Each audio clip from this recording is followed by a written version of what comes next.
James Harden had 23 points and 18 rebounds as the Nets scored a postseason franchise record 141 points in a rout over Boston to take a 3-1 lead and set up a potential closeout tonight on their home floor in Brooklyn. That's where we find Jared Greenberg.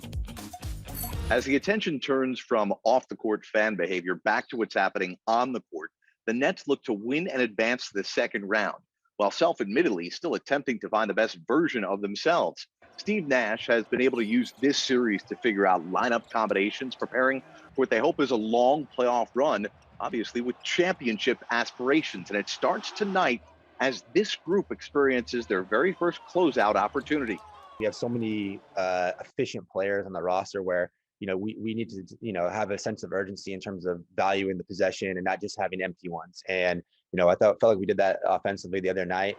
And then, the score shows that, you put up 140 in regulation. Obviously, it's a great offensive performance, but then defensively too, we've had some good moments, but we're still trying to build on it, get back to where we were at games 1 and 2 with that defensive intensity and matching it to go with the offensive efficiency. It won't be easy for the Celtics to avoid elimination tonight. As Brad Stevens told us, it is once again unlikely that Kemba Walker will be able to play as he continues to deal with soreness in his bruised left knee.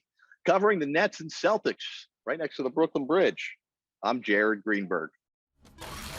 All right, Jared, what a performance from the Big Three, who became the second trio ever to score at least 100 points and hand out at least 25 assists in a postseason game in Game 4. 104 points to be exact for them.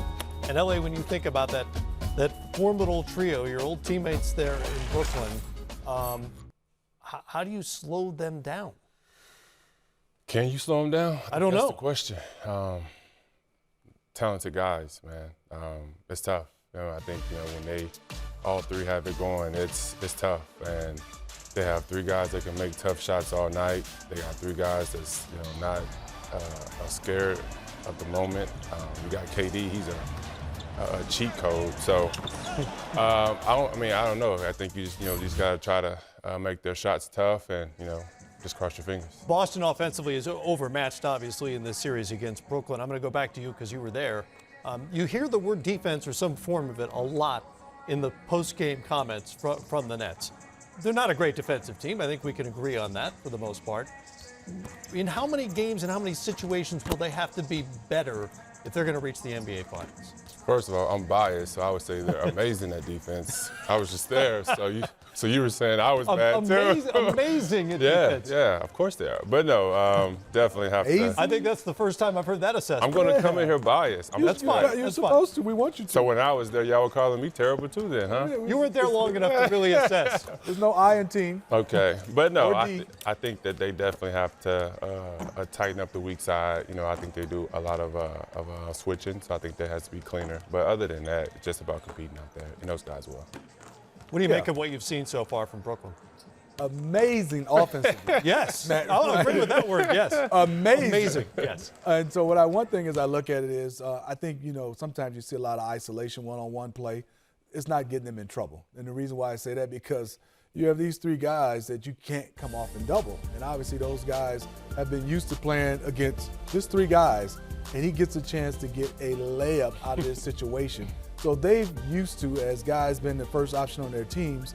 I love right here, amazing defensive possession right there. You're right, LaMarcus. There it is. And obviously being able to see Kyrie get a chance to play at a high level. And I think we go back to it. The one thing is, LaMarcus says best, they like to switch a lot. Yep. And obviously they're going to have to adjust. But they've been in the league a long time. This guy right here, his commitment to be able to play point guard and lose the ego and be able to go out there and lead the league in assists and score is amazing, because he's one of those guys that can get downhill. He can make you foul you. Right now he knows he has him. Whenever I want to go around him, I'm going to go around him, but I'm going to play with you a little bit.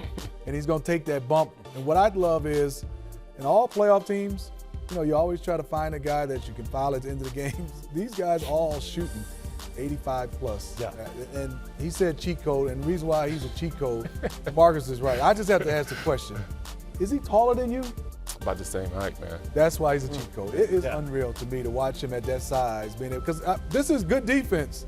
Good contest, but too small, too little. And What can you do if all those three guys get done? And by the way, that shot, it's bringing back the mid-range because he's 21 of 35 from mid-range. That's #1 in the postseason so far in terms of makes, and he's shooting 60% from there. Nobody's complaining about that shot when Kevin Durant is taking it. I'm curious about what you experienced when you got there. Having been around the NBA for a decade and a half, what struck you about the locker room and the environment in Brooklyn? Just about business, fun, but about business. It wasn't, guys, like everyone was close, everyone hung out, everyone talked to each other. But it was just business. Like, everyone had fun, and then, you go home, and I just felt like everyone, cared for you. Everyone cared for the other player. Everyone cheered for the other player. I thought that was great.